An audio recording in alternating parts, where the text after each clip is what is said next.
Solen er kilde til alt liv på jorden. Når solens stråler rammer jorden, bliver solens energi til varme. Varmen driver ud i atmosfæren og møder CO2 og vanddampe, der kaldes drivhusgasser. Disse gasser optager varmen og kan sende nye varmestråler ud. På den måde bliver varmen sendt tilbage til jorden, mens resten forsvinder ud i rummet. Det kaldes drivhuseffekten. Det er på grund af drivhuseffekten, at vi har et behageligt klima på jorden.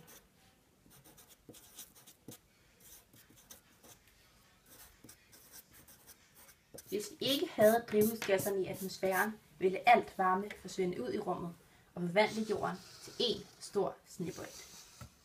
I dag oplever vi større CO2-udslip end nogensinde før, i form af benzin til biler og kul og olie fra naturkraftværker til produktion af el.